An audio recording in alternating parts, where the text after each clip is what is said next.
اعوذ باللہ من الشیطان الرجیم بسم اللہ الرحمن الرحیم ما کان لبشر ان یؤتیہ اللہ الکتاب والحکم والنبوۃ ثم یقول للناس کونوا عبادا لی من دون اللہ وَلَكِنْ كُونُوا رَبَّانِيِّينَ بِمَا كُنْتُمْ تُعَلِّمُونَ الْكِتَابَ وَبِمَا كُنْتُمْ تَدْرُسُونَ وَلَا يَأْمُرَكُمْ أَن تَتَّخِذُوا الْمَلَائِكَةَ وَالنَّبِيِّينَ أَرْبَابًا أَيَأْمُرُكُمْ بِالْكُفْرِ بَعْدَ إِذْ أَنْتُمْ مُسْلِمُونَ صدق اللہ العظیم۔ بسم اللہ الرحمن الرحیم۔ آیت نمبر 79 اور 80 سورہ آل عمران۔ نجران کا جو عیسائیوں کا وفد مدینہ طیبہ میں رسول اللہ صلی اللہ علیہ وآلہ وسلم کے پاس مناظرے کے لیے آیا اور حد مباہلے پہ جا کر ختم ہوئی، پھر انہوں نے کلمہ تو نہ پڑھا دو چار کے سوا، البتہ جزیہ دے کر وہاں سے چلے گئے۔ تو جب وہ وہاں آئے تو ان میں کچھ یہود مقامی لوگ اور علماء اکٹھے ہو گئے ان کے ساتھ رسول اللہ صلی اللہ علیہ وسلم سے بحث و تمہیز کے لیے۔ انہوں نے کہا، اللہ کے نبی، آپ اس قدر اپنی نبوت کے متعلق دلائل ارشاد فرما رہے ہیں، آپ اس قدر تاکید فرما رہے ہیں کہ میں حق، میری کتاب حق، میرا مذہب حق، میں اللہ کی طرف سے مقرر کردہ اللہ کا رسول، اور یہ اللہ کی طرف سے نازل ہونے والی کتاب، تمہارے انبیاء کی تعلیمات اپنے اپنے زمانے تک تو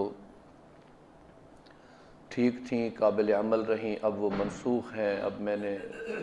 جو تعلیم میں دوں گا اسی پہ عمل کریں۔ تو ان میں سے کسی ایک نے کہہ دیا، کہیں آپ ایسا تو نہیں کہ خود خدا بننا چاہتے ہوں اور اپنی عبادت کا ہمیں حکم دے دیں؟ کیونکہ یہود بھی بعد میں جو ان کی بگڑی ہوئی نسلیں آئی تھیں، انہوں نے بھی حضرت عزیر کو اللہ کا بیٹا قرار دے دیا، اور بلکہ ایک مرتبہ تو اپنے آپ کو بھی کہہ دیا کہ ہم جہنم میں نہیں جائیں گے، نحن ابناء اللہ و احباؤہ، ہم سارے اللہ کے بیٹے ہیں اور اللہ کے محبوب ہیں۔ تو انہوں نے اللہ کے ساتھ اپنے جس رشتے کو ظاہر کیا وہ رشتہ عظمت خداوندی کے خلاف ہے۔ اس طرح نصارہ جو تھے وہ حضرت عیسیٰ علیہ السلام کی پوجا کرتے تھے، اور ان کا خیال تھا کہ وہ اللہ کے بیٹے ہیں، اور نبی اسی لیے آتے ہیں کہ انبیاء کی تعظیم اس طرح کی جائے کہ جو سجدے اور عبادات اور اس کے مشابہت رکھنے والی ہو۔ تو انہوں نے بھی رسول اللہ صلی اللہ علیہ وسلم پر یہ سوال کر دیا، کیا آپ ہمیں اس ساری گفتگو کے بعد کہیں یہ تو نہیں فرمانے والے کہ اب آپ میری ہی عبادت کیا کریں؟ تو اللہ تعالیٰ نے قرآن پاک میں یہ آیات کریمہ نازل فرمائی، ما کان لبشر ان یؤتیہ اللہ الکتاب والحکم والنبوۃ، کسی بشر کے شایان شان نہیں، کسی انسان کو یہ بات زیبا نہیں، بلکہ میں اپنے تئیں کہوں کوئی انسان ایسا نہیں کہہ سکتا ان یؤتیہ اللہ کہ اللہ تعالیٰ تو اسے عطا فرمائے الکتاب والحکم والنبوۃ، کتاب، حکم یعنی علم، سوجھ بوجھ، والنبوۃ اور نبوت، اللہ تو یہ تین نعمتیں انہیں عطا فرمائیں، تین اعزازات انہیں نصیب فرمائیں کسی انسان کو، ثم یقول للناس، پھر وہ انسان لوگوں سے کہے کونوا عبادا لی، میرے بندے بن جاؤ، من دون اللہ، اللہ کو چھوڑ کر۔ کوئی ایسا نہیں کرتا۔ کسی انسان کو اللہ نے اگر یہ خوبیاں دی ہوں، کتاب بھی دی ہو، حکم بھی دیا ہو، علم اور نبوت بھی عطا فرمائی ہو، یاد رکھیں اللہ تعالیٰ جسے نبوت دیتے ہیں، جسے کتاب دیتے ہیں، جسے علم اور دانائی عطا فرماتے ہیں، انبیاء نبی بناتے ہیں، نبی اللہ کا انتخاب ہوتا ہے۔ آپ محمدی مسجد کی جماعت کسی کو خطیب بنائیں، وہ خطیب آپ کے معیار پر نہ اترے تو آپ کہہ سکتے ہیں بھی ہم تو اس کی ظاہری چمک دمک پر گئے تھے، ہمیں کیا پتہ کہ یہ مسئلے غلط بتائے گا۔ کوئی کسی کو امام بنائے، وہ مقام امامت کا تقویٰ پورا نہ کرے تو کہہ سکتے ہیں بھائی ہمیں کیا پتہ تھا، ہم تو کمزور ہیں جتنا ہم نے ظاہر داری کو دیکھا۔ کوئی ادارہ کسی کو پولیس، فوج، سویلین، نان سویلین کسی ایسے کام پر اس کو لگا دے اور کل کو وہ کام اس طرح نہ ہو تو اس ادارے کی اتھارٹی کہہ سکتی ہے ابھی میں تو سندوں بندوں کو دیکھا تھا، مجھے کیا پتہ اس کے اندر اتنا کمزوریاں بھی موجود ہیں۔ اگر کوئی انسان جسے اللہ نبی بنائے اور پھر وہ انسان نبوت کی شانیں پا کر خود کہنا شروع کر دے اب میں اس مقام پر پہنچ گیا ہوں کہ بس اب چھوڑو کسی اور کو، میری عبادت کرو، میری پوجا پاٹ کرو، مجھے مدد کے لیے پکارو، مجھے حاجات پیش کرو، بس میں جانوں اور اللہ جانے، بس اب تم میرے بندے بن جاؤ، اللہ کو چھوڑ دو۔ اگر کوئی نبی ایسا کرتا ہے تو اس کا مقصد ہے جس طرح ہمیں ہمارا علم ناقص، ہمارا تجربہ ناقص، ہماری تشخیص ناقص، ہماری شناخت ناقص، تو کیا اللہ بھی خدا نخواستہ چناؤ میں ناقص تھے؟ اللہ نے چناؤ کیا اپنے انبیاء کے لیے، اپنے بندوں میں سے خاص بندوں کا، اور پھر امام الانبیاء بنانے کے لیے چناؤ کیا جناب رسول اللہ صلی اللہ علیہ وسلم۔ حدیث مبارکہ میں ارشاد رسول اللہ صلی اللہ علیہ وسلم ہے ان اللہ اختارنی واختار لی اصحابی، اللہ نے مجھے بھی چنا اور میرے لیے میرے صحابہ کو بھی چنا۔ تو جس طرح اللہ کا چناؤ انبیاء کے لیے مکمل ہے، ہمہ صفت ہمہ جہت، کوئی شخص یہ اگر دنیا میں عقیدہ رکھتا ہو کہ کسی نبی نے اللہ رب العزت کے بتائے ہوئے ضابطوں، طریقوں، اصولوں میں خدا نہ خواستہ اگر کسی کا نظریہ یہ ہو کہ اس نے کمی کی، تبلیغ کرنے میں کمی کی، عبادت کرنے میں کمی کی، سخاوت کرنے میں کمی کی، علم کو تقسیم کرنے میں کمی کی، یا جو اللہ کی طرف سے سونپے گئے امور تھے ان میں کہیں کمی آ گئی، تو یاد رکھیں وہ عقیدہ کفر ہے۔ نبی کامل ہوتے ہیں، انہوں اپنے اپنے زمانے میں کسی نبی نے کوئی کمی نہیں کی، ہر نبی نے جتنی اللہ رب العزت نے انہیں مکلف بنایا تھا اس تک اپنی تمام ذمہ داریوں کو احسن طریقے سے نبھایا۔ تو ما کان لبشر ان یؤتیہ اللہ الکتاب والحکم والنبوۃ، کسی انسان میں یہ ہو ہی نہیں سکتا، کسی انسان کے شایان شان ہی نہیں ہے کہ اللہ تو یہ اعزازات بخشیں اور ان اعزازات کے بعد ان اعزازات کے آ جانے کے بعد ثم یقول للناس کونوا عبادا لی من دون اللہ، پھر وہ اس زمانے کے لوگوں سے کہے کہ اب اللہ کے بندے نہ بنو بلکہ میرے بندے بن جاؤ۔ جہاں بہت ساری چیزیں عقیدے کے متعلق بھی آ گئیں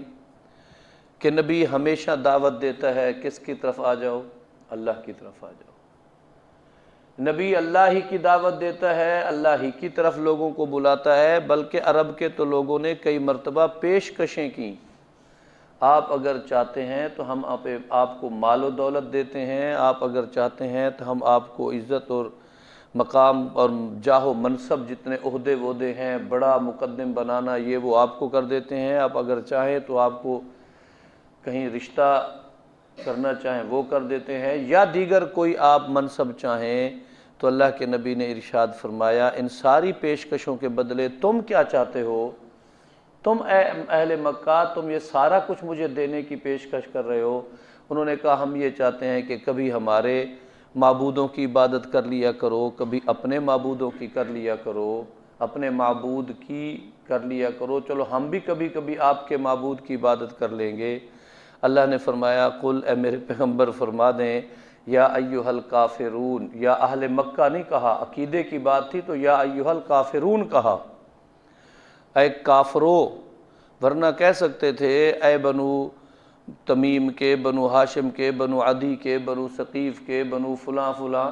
اولاد کا نام، خاندانی نام، علاقائی نام لے کر کہہ سکتے تھے، نہیں عقیدے کا مسئلہ تھا تو عقیدے کے لفظ سے مخاطب فرمایا یا ایھا الکافرون لا اعبد ما تعبدون، کافرو میں تو بالکل عبادت نہیں کروں گا ان کی جن کی تم کرتے ہو۔ تو اللہ کے نبی اپنے مقام میں اپنی ضرورت، اپنے اللہ تعالیٰ کے بتائے ہوئے حکم کے مطابق کوئی کمی نہیں چھوڑتے، کوئی پہلو تشنا نہیں رہنے دیتے۔ پھر یہ بات بھی ذہن میں آ گئی، ما کان لبشر، نبی بشر ہوتے ہیں، اللہ تعالیٰ بندوں میں سے کسی بندے کا انتخاب کر کے اس زمانے کے لوگوں کی رشد و ہدایت کے لیے انہیں بطور نبی منتخب فرماتے ہیں۔ تیسری بات یہ آ گئی کہ یؤتیہ اللہ الکتاب والحکم والنبوہ، اللہ کتاب، حکمت اور نبوت دیتے ہیں، یہ وہبی چیز ہے، یعنی اللہ کی عطا ہے، کسبی چیز نہیں کہ بندہ خود اپنی محنت سے کما لے۔ جس طرح رسول اللہ صلی اللہ علیہ وسلم کے بعد، یعنی اس دنیا سے تشریف لے جانے کے بعد،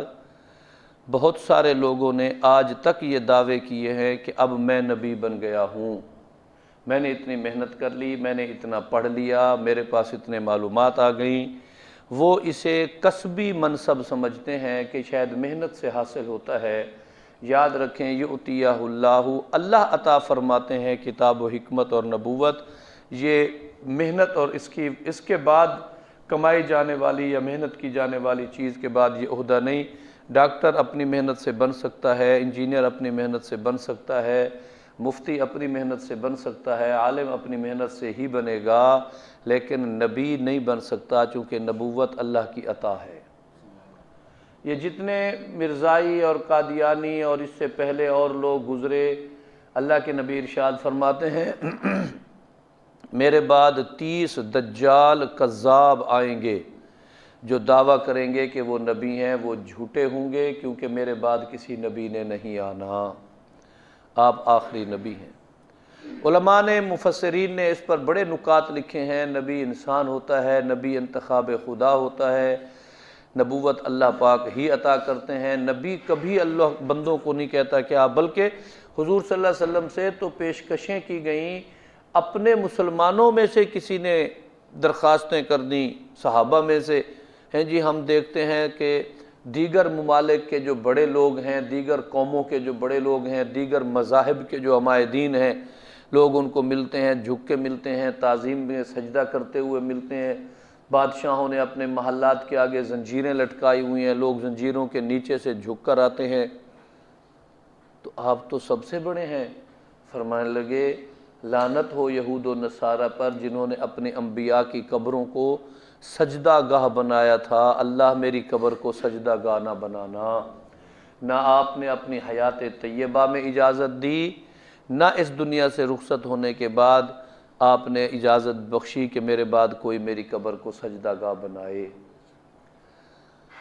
اب نبی کہتے کیا ہیں نبوت مل جانے کے بعد؟ انبیاء فرماتے ہیں وَلَٰكِن كُونُوا رَبَّانِيِّينَ، اے اللہ کے بندو، اے میری امت کے لوگو، تم ربانیین بن جاؤ۔ ربانی اس کو کہتے ہیں جس کا قلب و جگر، جس کی سوچ، جس کی آنکھ، کان، زبان، جس کے ہاتھ پاؤں، جس کا دل اللہ کی محبت میں اتنا ڈوبا ہوا ہو کہ جسم کا کوئی عضو خلاف خداوندی، خلاف حکم خداوندی نہ ہو، وہ ہر لحاظ سے اللہ کی محبت میں سرشار ہو، وہ رب کی طرف تو لاتے ہیں، اپنی طرف اس لیے لاتے ہیں کہ اطاعت میری کرو، لیکن عبادت کا مسئلہ آئے تو ہر ایک کو اللہ کی طرف لے جاتے ہیں۔ ربانیین بما کنتم تعلمون الکتاب و بما کنتم تدرسون، چونکہ تم جو تعلیم دیتے ہو اس کتاب کی جو اللہ نے بھیجا، وما کنتم تدرسون، اور تم جو کچھ پڑھاتے ہو۔ یہ تعلیم اور تدریس کا مقصد اگر بندوں کو ربانیین بنانا ہے، اور اللہ کی طرف سے آنے والی کتابیں جو انبیاء پر آئی ہیں ان کتابوں میں بندوں کو ربانیین بنانے کی طرف تو محنت ہوتی ہے، بندوں کو اللہ کے دروازے سے ہٹا کر اپنے دروازے پر لانے کی اجازت نہیں ہوتی۔ بہت ساری رسومات عقیدت اور احترام کے جذبات میں ہم بہہ کر غیر شرعی کر لیتے ہیں۔ یاد رکھیں، کبھی کبھی جہلاء کے منہ سے جملے آتے ہیں، جو کچھ کرتا ہے میرا شیخ کرتا ہے، جو کچھ کرتا ہے میرا حضرت کرتا ہے، میرا پیر کرتا ہے، میں بھی مدد میں اسے پکارتا ہوں، میری مدد کو وہی آتا ہے۔ اپنی اپنی سوچ اور اپنے اپنے دائرے میں بعض مخصوص لوگوں کو اس مقام پر منطبق کرنا کہ جو خدا کی شانیں ہیں، یاد رکھیں یہ زیبا نہیں دیتی۔ اسی کے تناظر میں علماء لکھتے ہیں، کوئی عالم جسے اللہ نے یہ منصب دیا ہو، کوئی بزرگ جسے اللہ نے یہ اعزاز بخشا ہو، کوئی نیک صالح آدمی جسے اللہ نے یہ شرف عطا کیا ہو، اسے زیب نہیں دیتا کہ بندوں کے دروازے سے لوگوں کو ہٹا کر اپنے دروازے پر پابند کر دے۔ تو یاد رکھیں، ربانیین بننے کا حکم تو ہے کہ اللہ کے سامنے جھکنے والے بن جائیں، اللہ کے حکموں کی تعمیل کرنے والے بن جائیں، اور اللہ کے ساتھ اتنی محبت کریں کہ ہماری ہر سوچ، ہماری ہر گفتگو، ہماری ہر نظر، ہمارا ہر سننا بولنا اللہ کی طرف ہو جائے۔ وَلَا يَأْمُرَكُمْ أَن تَتَّخِذُوا الْمَلَائِكَةَ، اور کبھی نہیں حکم دیا کسی نبی نے تمہیں، نہ کوئی نبی یہ حکم دیتا ہے، نہ یہ مقام نبوت کے شایع نشان ہے، ان تتخذوا الملائکۃ کہ تم فرشتوں کو بنا لو، والنبیین یا کسی نبی کو بنا لو، ارباباً رب۔ کبھی کوئی نبی ایسا نہیں گزرا جس نے کہا ہو کہ فرشتوں کو رب بنا لو یا نبیوں کو رب سمجھ لو، بلکہ ہر نبی نے یہی حکم دیا کہ رب ہے تو وہ ہے جو آسمان و زمین کا مالک اور خالق ہے۔ الحمدللہ رب العالمین، تمام تعریفیں اس رب کی ہیں جو جہانوں کا پروردگار ہے۔ ہر نبی نے اللہ کی طرف لوگوں کے رخ کو موڑا ہے۔ ایامرکم، کلمہ تعجب آ رہا ہے، ایامرکم بالکفر، کیا ایسا ہو سکتا ہے کہ نبی کفر کی ترغیب دے؟ اس کا مقصد ہے رب کے دروازے کو چھوڑ کر غیروں کے دروازے پر جانا۔ اللہ نے اس کا نام کفر رکھا ہے۔ آیت کے لفظ سنیں، ایامرکم بالکفر، کیا یہ ہو سکتا ہے کہ کوئی نبی تمہیں کفر کی ترغیب دے، حکم دے، بعد اذ انتم مسلمون، حالانکہ تم تو مسلمان ہو چکے ہو۔ نبی پر کلمہ پڑھ کر، نبی کا کلمہ پڑھ کر، نبی پر ایمان لا کر تم ہو گئے مسلمان، اور پھر تم مسلمانوں کو وہ نبی حکم دے کہ فرشتوں کو رب بنا لو، مجھے رب بنا لو، کسی اور چیز کو رب بنا لو، یعنی تمہیں اسلام سے کفر کی طرف لے جائے، یہ ہو ہی نہیں سکتا۔ تو اس لفظ میں ہمیں اتنی احتیاط سکھا دی ہے۔ بعض اوقات لوگ کہتے ہیں کہ یہ دیندار طبقہ اور علماء اور یہ لوگ جو ہیں نا، یہ تو کافر بنانے کی مشینیں ہیں، یہ تو دیر نہیں کرتے کسی کو بھائی کیوں کہہ دیں گے کسی کو؟ یہ کسی مولوی نے لکھا ہے، ایامرکم بالکفر بعد اذ انتم مسلمون، یہ تو میرے اللہ کا کلام ہے، یہ رات نازل نہیں ہوا، یہ 1450 سال پہلے نازل ہوا ہے۔ یعنی ایک آدمی کلمہ گو ہو، مسلمان ہو، اللہ کو ماننے والا ہو، قرآن کی عظمت اور عقیدت دل میں رکھتا ہو، اس کی اطاعت کا جذبہ دل میں رکھتا ہو، رسول اللہ صلی اللہ علیہ وسلم کی اتباع کامل کا شوق رکھتا ہو، اس سے ان رہنماؤں میں سے کوئی رہنما کہہ دے کہ تم بس اب اللہ کی طرف اتنا کافی ہے، باقی دھیان تم یا فرشتوں کی طرف کر لو، یا تم نبیوں کی طرف کر لو، یا تم ان کے علاوہ کسی اور کی طرف کر لو، رب کو چھوڑ کر کسی اور کی طرف متوجہ ہو جاؤ، تو اس کا مقصد ہے اسلام کے بعد کفر کی طرف دعوت دینے والی بات ہے۔ اللہ تعالی ہمیں سمجھنے کی توفیق عطا فرمائے۔ یہ آیت کریمہ نازل ہوئی تو یہود و نصارہ کا یہ الزام اور یہ خدشہ جو تھا کہ اللہ کے نبی ہمیں اپنی عبادت کا پابند نہ کر دیں، یہ بھی دور ہو گیا، اور پھر اسے قرآن کا حصہ بنا کر قیامت تک کے لیے یہ بات سمجھا دی گئی کہ ہر نبی اللہ ہی کی طرف دعوت دیتا ہے، اور مقام نبوت کی شان بھی یہی ہے۔ اب نبوت کے وارث کون ہیں؟ مقام نبوت کا یہ جو ذمہ داریاں ہیں وہ کس کے پاس ہیں؟ اللہ کے نبی نے یوں نہیں کہا کہ میری امت کے تاجر میرے وارث ہیں، میری امت کے کاشتکار میرے وارث ہیں،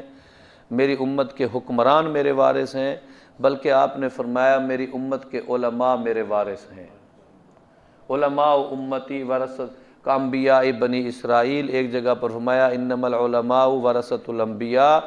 میرے وارث تو یہ امت کے عالم ہیں۔ اب عالم ہی بتائے گا کہ بھائی ہمارا یہ جملہ جملہ کفر بنتا ہے، یہ جملہ جملہ حق بنتا ہے، ہمارا یہ طرز بندگی جو ہے یہ شرک کی طرف جاتا ہے، یہ طرز بندگی جو ہے توحید کی دعوت دیتا ہے، ہمارا اس اسلوب میں کسی کی اطاعت کرنا یہ انبیاء کی اطاعت سے خارج ہونا بنتا ہے، یا اس انداز میں اطاعت کرنا یہ انبیاء کی اطاعت میں داخل ہونا بنتا ہے۔ تو واضح بات ہے اب وحی تو آنی نہیں، اب اس دین کو اور ان کے مسائل کو سمجھانے کے لیے اللہ کے نبی نے یہ ذمہ داری سونپی ہے، وارث قرار دیا ہے، تو انبیاء علماء کو ہی وارث قرار دیا ہے۔ تو اس لیے ہمیں ان کی باتوں کو لینا ہوگا، سمجھنا ہوگا، وہی ہمیں صحیح بات بتائیں گے۔ عالم ہو، صحیح معنی پڑھا لکھا ہو، محقق ہو، قرآن پاک کے مزاج اور منشا کو جاننے والا ہو، ورنہ تو آج کل ایک خاص طرز کی شکل اپنا لینے سے آدمی عالم نہیں بن جاتا۔ اللہ والا تو بن سکتا ہے، نیک صالح بن سکتا ہے، لیکن عالم ہونے کے لیے انہیں پڑھنا پڑھانا ضروری ہے۔ اللہ ہمیں عمل کی توفیق عطا فرمائے۔